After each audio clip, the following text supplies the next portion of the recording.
Hello and welcome to Intensive Studio for the Internship of Ethical Hacking. This is session number 1 and today in this session we are going to talk about Introduction to Ethical Hacking. Now as I will move towards the next slide, there is a definition written over here. Definitions, this is the most boring part you can have. But I have an idea. Let's make these definitions more interesting.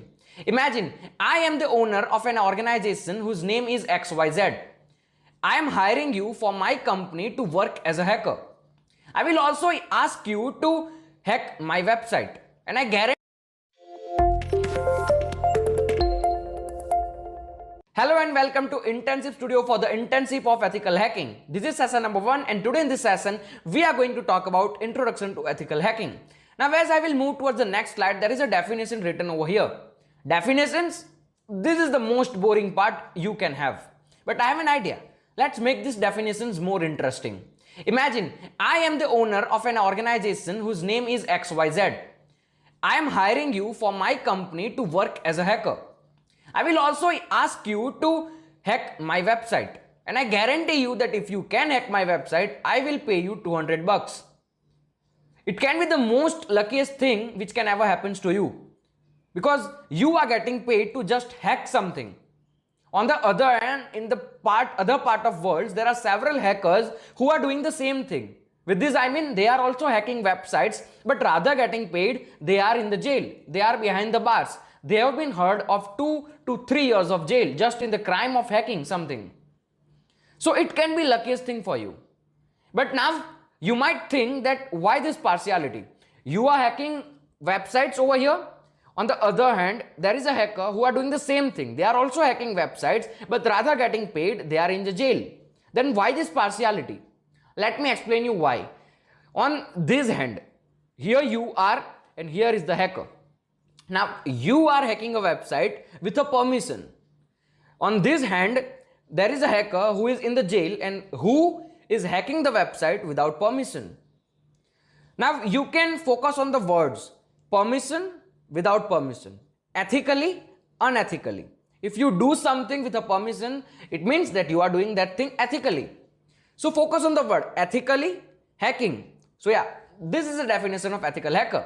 But we need to read these lines. So let's start reading. Ethical hacking is legally breaking into computers and devices to test an organization's defenses. I've already told you that legally breaking into computers. It's among the most exciting IT jobs any person can be involved in. And you are going to involve in this fascinating IT jobs in next 2 to 3 weeks after you finish this internship. You are literally getting paid to keep up with the latest technology and get to break into computers without the threat of being arrested. I mean, you have a permission to hack something, you can hack that thing without worrying about the risk of having police in front of your door when you wake up next morning. There is no such kind of risk. You can do anything, whatever thing you want because you have permission to do so. So yeah, this is the definition of ethical hacking and this is the life of ethical hacker. Now you have options. You have 2 options. I mean, they are the benefits of ethical hacking. You can become a bad hacker, but the end product which will you get is jail.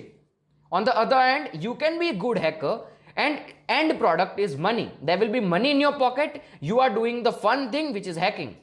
So you can choose either. Now it's up to you. Now with ethical hacker, there are few kind of categories in which hacking is divided. Number 1 is black hat hacker. Who are black hat hackers? Black hat hackers are those hackers who do not have permissions to hack something, but they do so. Without having permissions, they are stealing someone's data, they are harming someone online. So it's a crime. And this type of hackers comes under black hat hackers category. Now there is another category which is called as grey hat hackers. Now what are these? Grey hat hackers are actually kind of coins. Why coins? Because you know that coins have 2 sides. Number 1 is heads, number 2 is tails. Grey hat hackers behave something like this. Sometimes they have permissions to do so, so they hack something. But sometimes they do not have permissions to hack something and they do so. So here is the difference between these 2 things. Sometimes they have permissions, sometimes they do not have permissions. So yeah, they are also kind of evil type of hackers. So they are similar to a black hat hackers kind. There is one another category which is known as white hat hackers. Who are white hat hackers? You, me and everyone around this internship are going to become a white hat hackers. I mean, ethical hacking comes under the phenomena or the terminology of white hat hacking. So let's exclude grey hat hackers and black hat hackers out of this internship and let's focus on white hat hacking. Now, as I will move ahead, you will experience this thing that our cyber security completely revolves around three words which are confidentiality, availability and integrity. Over here you can see a triangle made of green color. Green color is the sign of good things. So we are hacker. So I have a green color triangle and around which there are three words written over here. And the topic is CIA tried. Tried is a triangle and CIA is the short form of confidentiality, integrity and availability. Now what this means, let's see this. So confidentiality means only those who are authorized have access to specific assets and that those who are unauthorized are actively prevented from obtaining access. What does this mean? Imagine Indian government uploaded a document over internet. Indian government only wants that all the ministers out there can only have the access to that document. If other third person or a kind of hacker or you as a citizen of India, if you try to access this document and if you can access that document, if you are able to access that document, you are breaking the law of confidentiality because this is the confidential document between Indian governments and ministers. But if you anyhow break this confidentiality, then it is the case of cyber security. Number two is integrity. Ensuring that data has not been tampered with and therefore can be trusted. It is correct, authentic and reliable. Now what does this mean? Okay, now let's again take the example of Indian government. Here is Indian government. Now Indian government wants to send a document over internet to US governments. Now what Indian government is doing? Indian government is signing the document. They are putting this document in a kind of email. They are sending the mail to US governments. Now until this mail reaches US government, the document in this email should not be changed, should not be tampered. Everything should be as it is, as Indian government created. In this way, when the document is going to US governments, if someone have the access to this document and if someone change the data in this document and if someone tamper the data, it breaks the law of integrity and it's a case of cyber security. Number third is availability. To explain availability, we can also take example of Indian governments. Here is Indian government. Indian government has promised US government that they will transfer this document in 1 hour. US government is in an urgency to get this document in 1 hour. But due to some problems or due to some hacking problems, or if someone as a third party or the third person behaves like a hacker and if he do some changes in this timing, it will break the law of availability because US government wants this document in 1 hour. So they should get this document in 1 hour. If they feel a quite delay in getting the document, then it will break the law of availability and it is a case of cyber security. So any one of these three words, if they break the law, they are the case of cyber security. So I told you before that cyber security revolves around CIA tried. So this is CIA tried and cyber security keep revolving around this.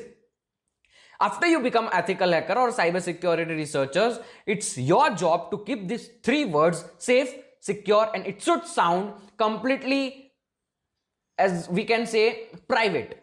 So confidentiality, integrity, availability, CIA tried. Remember this, it's your job. Now we will move ahead to types of hacking. Now there are multiple kinds of hacking. Number one is website hacking. To give the example of website hacking, imagine you hacked into Facebook's website, I mean facebook.com, and after hacking the website, if you can get the access of users database, if you can access to the user's password or a kind of credit cards, debit card or any private confidential data, then it's called as a website hacking. Number two is network hacking. Hacking a network means gathering information about a network by using some tools which we will look upon in the next sessions. But network hacking is a kind of hacking where you gather informations over the internet without having actual permissions. Or if you want to look at network hacking in another way, because network hacking has two meanings. Number one is you can gather information without permission. The number two meaning for network hacking is hacking your neighbor's Wi-Fi. It's a kind of network hacking. Number third is email hacking. Email hacking is a kind of hacking which we face in our day-to-day lives. I mean, spam and junk mails.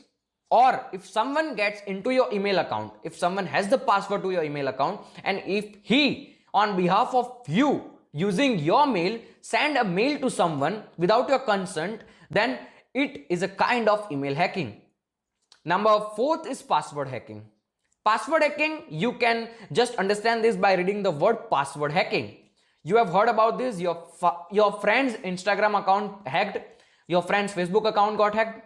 How can this Instagram and Facebook account can be hacked? By hacking passwords, by somehow getting passwords. So yeah, it's password hacking. The last one is computer hacking. Imagine this is your computer, you have a passcode on your Windows 10 device that is 1234. Now you want to drink water and you go for drinking water out there. You have your laptop on your desk. If the third person comes to your laptop, if anyhow he gets the access to your account or he gets access to your computer, it is a computer hacking. And remember, computer hacking can also be done sitting at a distance. I mean, if someone is sitting in Africa, he can also hack your computer. How? And what is the way to hack this, to do this? We will talk about in the later sessions. But these are the types of hacking. Now, before we move ahead, you need to know some cyber rules because these are mandatory. So there are several cyber rules. Let me summarize in a short form. Taking remote control of a computer when you have not been authorized to do so. As we saw now, if you take access to someone's computer without their authorizations, it's a crime. You cannot do that. The second one is using computer to send unsolicited informations to people, commonly known as spamming. As we saw in email hacking, it's a crime. Redirecting a web browser to another site that is not authorized by the user.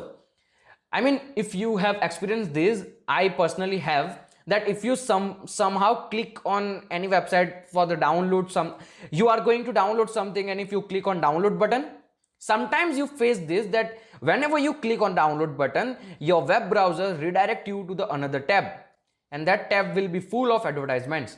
So if you force someone to do so, it's a crime. The last one is collecting personal information using keystroke logging. Now, what is this keystroke logging?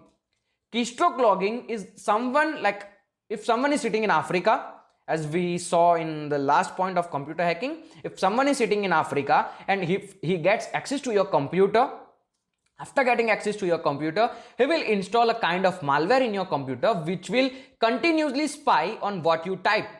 If you type on Google that INTERNSHIP Internship Studio, the hacker sitting in Africa will get to know that you typed Internship Studio. So it can be dangerous when you are paying your money online somewhere. You type your credit cards, your CVV numbers, and if anyhow the hacker sitting in Africa gets your credit card numbers and CVV numbers, then it's something fishy, something dangerous. So it's a crime. You cannot do this. So you need to remember there are more laws available in India, and every country have their own cyber laws. So if you are watching me in India, you can go and check about our country at Information Technology Act 2000. If you go and type this on Google, you will get our Indian cyber laws. So that is it for this session. Now, how we will proceed in the next session is we will learn Linux operating system. So I will see you in the next session where I will tell you some basic things about Linux, and I will also teach you how to install Kali Linux. Yeah, if you have heard about that word, Kali Linux. If you haven't, then remember, in the next session, we are going to install Kali Linux, and we will also understand that what Linux is. So thank you for this session. I will see you in the next session.